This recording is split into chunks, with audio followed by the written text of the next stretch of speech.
everyone, I'm Rebecca and welcome back to my channel. This week's video is going to be sort of a combination of the sewing related items that I bought when I was down in LA for costume college, in other words, the LA Fabric District, and also the Costume College Bargain Basement and Marketplace. And it's going to be a combination of that plus the plans that I have that are upcoming for basically the whole upcoming year for sewing. So that's historical costuming, cosplay, etc.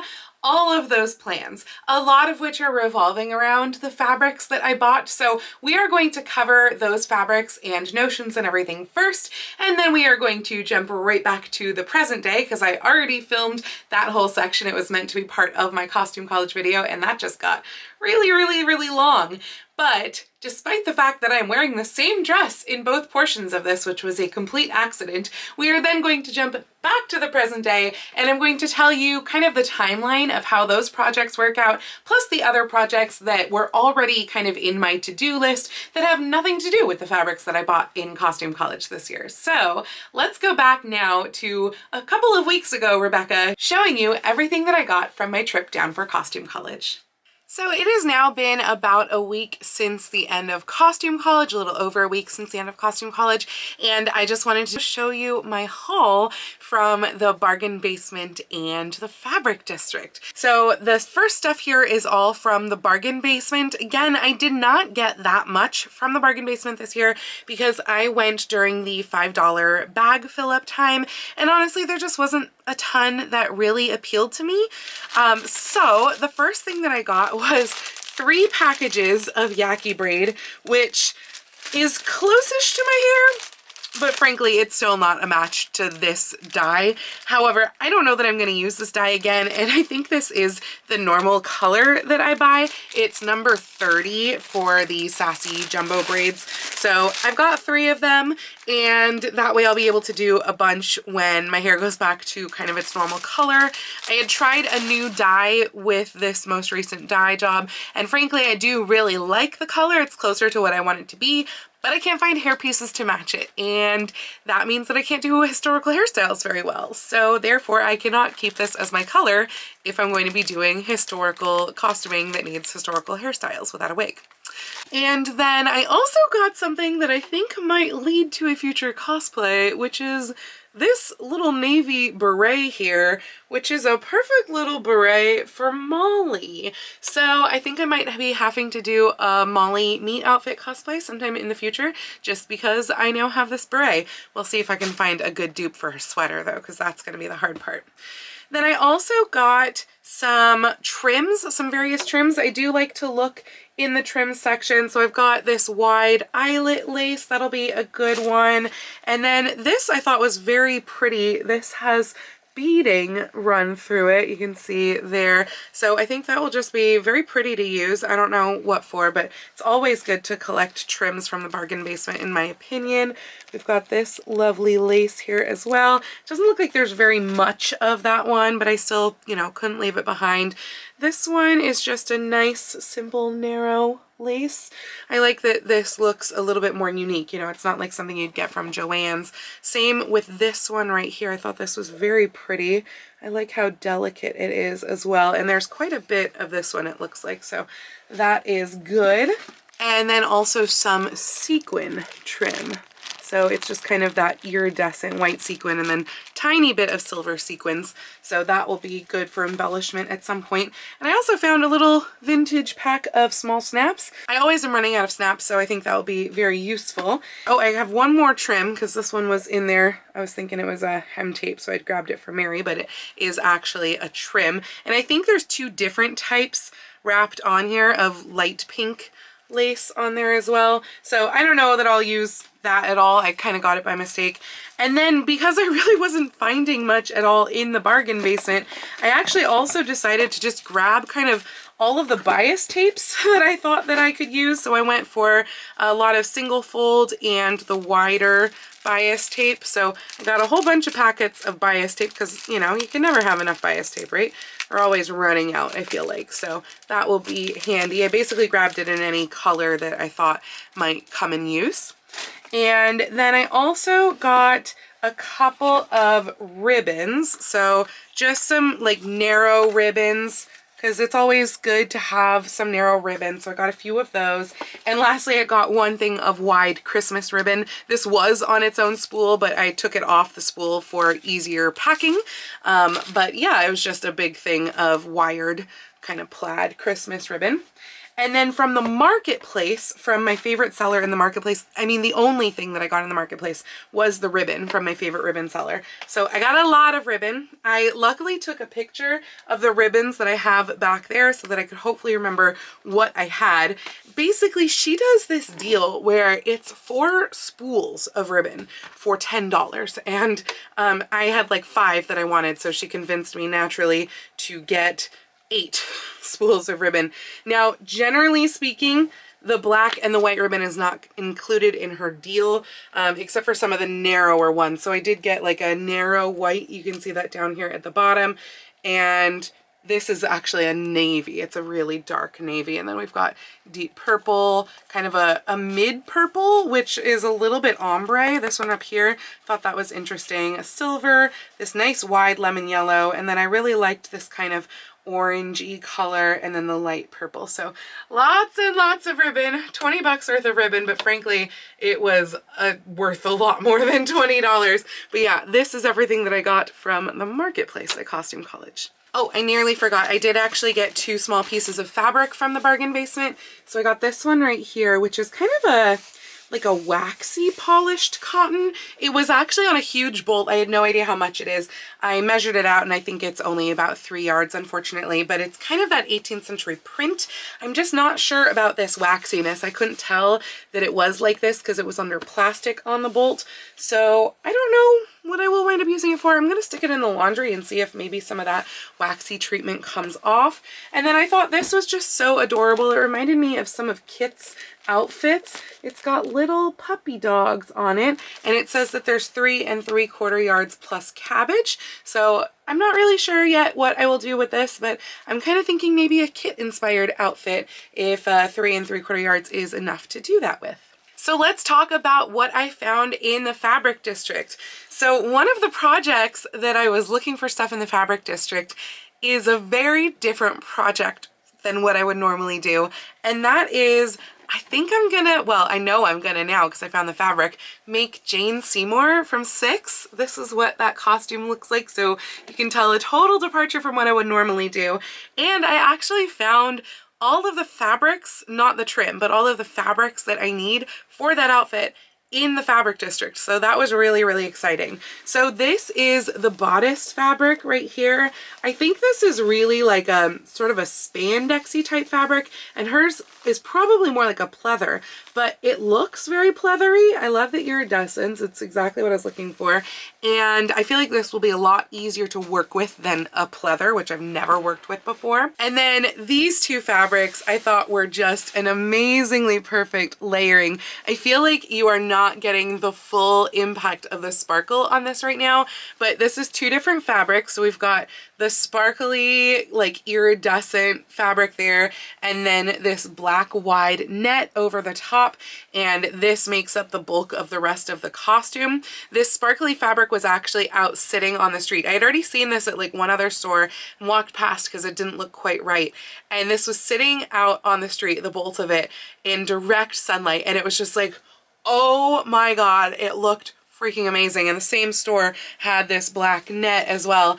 It's just perfect. So the 2 stores that I got this from, just in case anyone else is looking for 6 fabric, the shiny like faux pleathery type is from Chevalier Fabric. This is their card here. And I think you can possibly order online because there is a website and phone number printed here at the bottom. But that is where the shiny pleathery fabric is from. And then the other 2 came from Town Fabric, which is 433 East 9th Street if you are visiting the fabric district. So both of these ones here came from Town Fabric. So if you are looking for Jane Seymour fabrics, or possibly for any of the other 6 characters as well, and you're in the LA area, definitely check out those 2 stores. And then probably the fabric that I'm going to be using the soonest, and I forget which store I got this from, unfortunately, so it was just a random hole in the wall and I paid cash, so I didn't get a receipt. But this is a lovely plaid fabric, cotton fabric right here, and I thought that it would make a really, really cute summer dress. So this project will be coming up very, very soon on my channel here, and we're just gonna make a cute, like, vintage inspired summer dress out of this lovely plaid. And then lastly, of course, I had to get silk when in the fabric district. That is what you really are there for, right? And unfortunately, I did not know that Home Fabrics was having a mega killer sale, or else I would have started at Home Fabrics and probably just bought out everything there. Most of their silk fabric was $10 a yard. It was absolutely insane. Normally their prices are much higher. They are usually the highest prices of the 3 silk stores that I go to on that street. But yeah, I would have started there. I got 1 thing from Home Fabrics, 1 small thing from Luxury, which is usually a little bit cheaper, and 2 fabrics from Memo. So this is what I got from Luxury Fabrics. You probably recognize this fabric because I already have some of it. I only got 2 yards here because I'm supplementing what I already have, which is a little over 2 yards. And this way I can actually make something of it by having a little bit more yardage. So this is just a silk, like a deep purple with a gold sort of cubed stripe through that, like that. And then even though I had already bought like over 20 yards of silk from Memo Fabrics at Home Fabrics, I could not resist those great prices. And I saw this and it was just so me. So I do not yet know what I'm going to make with this fabric, but this blue silk taffeta with the pink stripe, I just could not pass it up. So I got 10 yards of this one as well. But my first stop was at Memo Fabrics. They always have such great prices and they're good to bargain with as well, whereas at Home Fabrics and Luxury Fabrics, they do have a set price. You don't actually bargain with them there. But at Memo Fabrics, they do. They're very into that. And so I got 2 fabrics that are going to be put together into a francaise, plus I've got extra of this fabric here. So this is the first one. This is going to be a robe a la francaise. I just loved these stripes. It's just so scrumptious. This is silk taffeta, which Memo does not usually have a lot of silk taffetas. They tend to be more into the du peonies and shantungs. So I was kind of surprised to find this one there. But it's not my normal color, which I like to use things that are not my normal color. And it was just so pretty that I just had to. And then this one perfectly matches it, just to show you the color combo there. Perfect match. And oddly enough, does also perfectly match the pink stripes in this one. But yeah, this is I think this is actually a taffeta. Either that or it is the lowest slub shantung I've ever seen, because there's like 1 or 2 slubs, but almost nothing. And this is a shot silk, so we've got kind of this icy color along with the sort of a like salmon red color.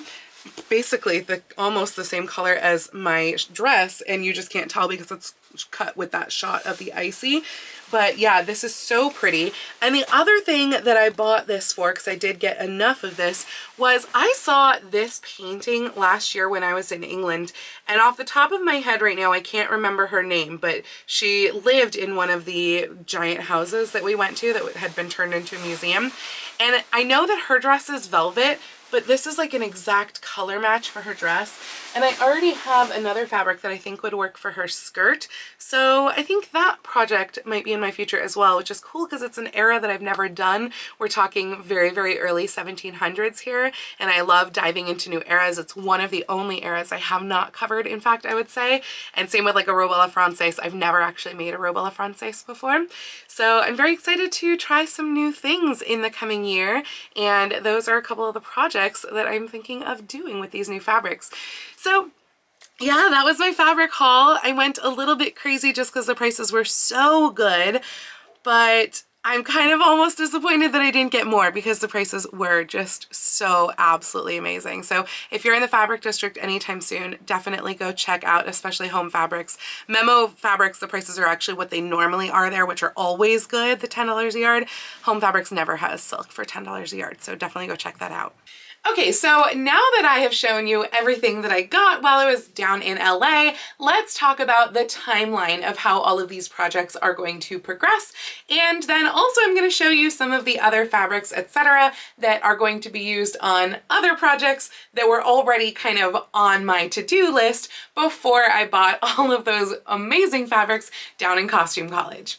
So to start off with, the next project that I am intending to do for myself, because I think you are going to see this video before you see a video of the project that I'm literally currently working on, which is actually another doll project. But the first thing that I'm going to do for myself is that 1950s dress using that plaid fabric. And I'm using a pattern that I used like 14 years ago or something like that. It's a vintage Vogue pattern. I'll talk more about that in a couple of weeks, but I'm going to really try and play with like plaid and the directionality of the plaid in making that dress, but it should be a really nice summer dress to wear and be very much like a 1950s or at least 1950s inspired dress for summer. Following that, I had intended to go back to my 1900s purple dress that I started like a few months ago and that I made the 1890s ball gown version of, but never actually made the day bodice of. That was my intention, to go back to that day bodice. Like, even as of about a week ago in planning this video, that was fully my intention of being my next project. But I have to admit that at this very moment, I am not feeling that. Like, the idea of going back to that project at this moment, it just like fills me with distaste. And I don't know why, but I think the main reason is that I'm still not entirely in love with the lace fabric that I found, which is actually an IKEA curtain, a super, super cheap IKEA curtain. I'm just not really in love with it, and I feel like it's not gonna look right. So I think that I may still be tabling that project for hopefully just sometime later in this year, like before Victorian Festival next year. But yeah, I think that one is going to get put off a little bit longer because there's another project that actually just really came into my mind in the last week or so, or I guess like 2 weeks ago. And that is, a couple of weeks ago, I made a 1916 dress for my American Girl dolls. And I so love that dress. Like, she's wearing it in the other room right now. Every time I walk past her, I'm like, oh my gosh, that is a cute dress. I want to wear that dress. And I want to wear that dress not only as a costume, a historical costume, but I feel like it could get incorporated so easily into my modern wardrobe. And the really nice thing about the 19 teens, and particularly the mid-19 teens, where you do see the silhouette go back to that fuller skirt, is that like a 19 teens corset really doesn't have waist reduction. And so like the measurements that you are as a normal human without corsetry are pretty darn close, other than hips, to the measurements that you are when you are wearing a 19 teens corset. And when you are wearing a 1916 outfit with a full skirt, it doesn't matter what your hips look like. So it's really easy to go back and forth corset and no corset with that era of costume. And I just feel like it would kind of fulfill both modern, cute summer dress and also 19 teens dress, and have the bonus thing of me potentially matching my doll. That said, I don't know that I'm gonna make it out of that same fabric. I'm leaning towards no, to be honest, because if you watched that video, that fabric, which was just a cotton quilting fabric, but it was very stiff on the doll, and I feel like it would still be stiff and heavy on me. So I don't currently have a fabric that I want to use that is not already earmarked for another project. So I think I'm probably gonna look at Joann's and see what they have, because I can just make it out of a hopefully lighter weight quilting cotton. But I think that that's gonna be my last summer project this year, is making myself a 1916 dress with a very ruffly skirt. So hopefully if you enjoyed the doll dress, you'll enjoy seeing the full person size dress. And if you didn't really wanna watch doll sewing, but you love historical costuming, then that will kind of fulfill that as well. And hopefully you will enjoy that video, or probably, to be honest, that couple of videos. I'm in rehearsals for a show right now, so all sewing goes a lot slower. But after that, it will be time to fully dive into Halloween sewing, which I am so looking forward to, honestly. I cannot wait. I've got a couple of things, I guess really kind of like 3 projects planned for Halloween sewing this year, one of which is the cosplay that I talked to you about earlier in this video, which is Jane Seymour. I'm kind of thinking of her as probably like my Halloween costume this year, even though really she is a cosplay that I'm making for Emerald City Comic Con. Comic-Con. I think I would love to be able to wear that for Halloween as well. The whole like black and white and silver I think goes really well with that as well. So yeah, that is kind of my big cosplay moment. But for historical costuming, there are two or kind of like 1.5 projects that I'm really looking forward to doing. One of which is a black chemise a la Reine. So this is a black cotton voile that I got, I think, from Fabric Mart Fabrics like a year or so ago. I got a ton of it. Honestly, I have way too much for chemise a la Reine. I could do one of those beautiful black voile bustle dresses, but the idea of a bustle dress like coming up soon, my brain can't really process that. It just doesn't want that level of complexity. So this is going to be chemise a la Reine. Also, my friend Emily is planning a chemise a la Reine outing, and although I think she is aiming for everyone to be in floaty white dresses, if I have this finished in time, which her outing is sometime in September, I don't remember the exact date, but yeah, if I have it finished in time, I might just wear the floaty black version instead. Though that said, I also actually have this purple voile. Now this I'm pretty sure is a poly cotton blend. I found this at the thrift store, but it is a lovely floaty fabric. I don't know if you can really see the sheerness. Yeah, you can. You can see the sheerness in here. It's a lovely sheer floaty fabric. It does have a weird seam down the middle of it because this is actually 2 narrow widths of fabric, like yay wide. You can't see that, I'm out of frame, but yay wide, fairly narrow, probably like a 40 something inch. And it's 2 of them that have been seamed together down the center all the way to make up, like, honestly, I think about 3 or so yards. I did measure it when I bought it, but it's about like 3 yards doubled. So I think it's like 6 yards of 45-inch width. And honestly, if I had enough of this for a chemise a la Reine, I think that would be really cool. I don't know that I have enough. If I don't have enough, I'm planning to do something a little bit more like Regency for it. Basically, a chemise a la Reine, but a slimmer skirt. And with both of these chemises, I am planning to probably do like the full gathered front, but the fitted back look. There's a couple of different styles of chemise a la Reine, and I personally prefer that one. I have made the fully gathered like tube all the way around in the past, and I don't think it looks flattering on me. So I like having that fitted back moment and then like the large sash, etc.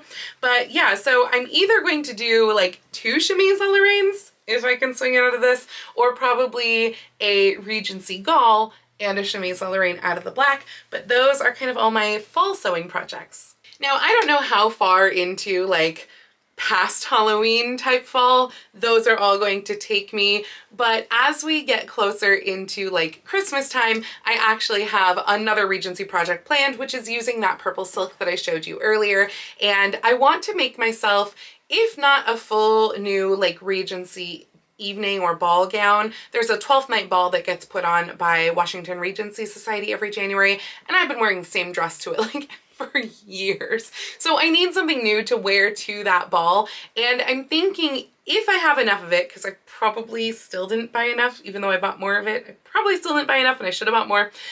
But if I have enough, I'm going to do a full Regency dress. If I don't have enough, that is going to be a Regency open robe, which I will then wear over another dress. Unfortunately, I think it's a clash of the purples, so I don't think I can wear those 2 together. I think it would be probably worn over a white dress. Though I suppose I have enough of the black that I could make a basic Regency dress out of the black voile as well and wear that with that deep purple, which actually would look really pretty. If I somehow have enough time, like by the end of the year, for an additional project, which I honestly don't think I will, but I might slot that robe a la Francaise with the fabric that I got at Memo Fabrics. I might slot that in like winter time, Christmas time, etc. But honestly, I think what I'm going to want to do, I don't know if there's going to be other projects that will spring up for Comic-Con by then, like other group projects, etc. Because at this point, all I have planned for it is Jane. But A, there might be something there, or B, I really want to get a jump start on my Victorian festival sewing so that I can kind of get all of that off my plate, because I have a couple of really fun projects planned for that. So first up is one that I mentioned actually in my last plans video about like 6 or 8 months ago or whenever that was that I filmed that, and that is a bustle dress made out of this wonderful blue and yellow silk with accompanying yellow contrasting silk. And I am planning to do this as probably a like early natural form. The risk, of course, with natural form and Victorian Festival is if there is rain, and of course silk, then natural form means train, and rain and silk don't like each other. And wearing a silk train in the rain is not a good idea. So we'll see. It could be that I just do like either an 1870s or an 1880s, but to me, this color combo is really screaming natural form. And so at this point, that is my plan. And of course, you just can never tell what the weather's gonna be. Last year was actually, I think, the first year the Victorian Festival ever got rained out, really. So hopefully that won't happen again. And then the other Victorian Festival item is I heard in one of Emily's videos, because I think she still has not technically announced this, but she did mention it in her videos. That's the Sucky Seamstress. I'll link her down below. But she mentioned that she had chosen the theme for the ball that she's hosting that kind of accompanies the Victorian Festival, but is not actually part of it. And she mentioned that her theme is, I believe, 1860s. And so to me, I have had this like really, really small gingham. I don't even know if the gingham is showing up to you, but it's really small gingham. I got this in one of those flash sales from Fabric Mart, like, I don't even know how many years ago. And I think at the time, they had like sent me a note that said something was wrong with the fabric, so we included extra. I bought 10 yards. They sent me 14. So I have 14 yards of this like micro gingham yellow silk taffeta, and it's time for me to use it. And an 1860s dress is the perfect thing for me to use that on, because I couldn't have ruffles, just ruffles on ruffles and ruffles with 14 yards. And honestly, I've thought kind of this whole time that this micro gingham is a really great print for the 1860s. So I'm very excited to have a reason to use that. I will probably do not only a ball gown version, but I might make a day bodice as well, just to go along with that. And again, hoping for no rain, because hoops are bigger than an umbrella. So everyone keep your fingers crossed for me and knock on all of the wood that it's not gonna rain at next year's Victorian Festival, because I have way too much yellow silk to wear. And then lastly, kind of bringing it back around to next year's costume college, if I have not yet gotten to the robe a la Francaise by then, which I honestly probably won't, then I want to do that robe a la Francaise. And I would also love to do that gown from the portrait. And I think that those will be like fully enough to last me until next year's costume college. Of course, there's going to be other projects that are slotted in various places as well. You know, regular modern clothes that I haven't planned for yet, or maybe cosplays like I mentioned for Emerald City Comic Con. But that's kind of my general picture of all of the costumes that I want to hopefully make in the next year. So hopefully you have enjoyed this quick little video about my costuming plans, and hopefully you've enjoyed seeing all of the haul that I got down in LA. It was really, really fun shopping for fabric down there. I kind of wished that I'd gotten more, not gonna lie. And I wish that I had a reason to like go down to LA and get more $10 a yard silk before it all disappears. Who knows? At this point, it could already be back up to normal price. I just never know. But if you are in LA, I highly recommend going to the Fabric District and checking it out and hopefully finding some fun $10 yard silk for yourself. So if you liked this video, please go ahead and click the thumbs up icon. And if you'd like to see more videos like this from me, please go ahead and click subscribe and the little bell icon to be notified every time I post a new video. I do post videos here on YouTube at least once a week, usually with sewing vlogs out on Tuesdays and sometimes additional costuming content out on Saturdays, but I post every day over on my Instagram, so please go follow me on Instagram. That's at Lady Rebecca Fashions. And if you'd like to help support all of the work that I do on this channel, I do have a link to my Patreon and my Ko-fi down in the description below, or you can send me a super thanks or join my YouTube channel memberships right here on YouTube below the video. I'd also like to give a special shout out to my awarding level patrons, Jean and Kim. Thank you all so much for joining me today. I hope you all have a wonderful week, and I will see you very soon in my next video. Happy sewing!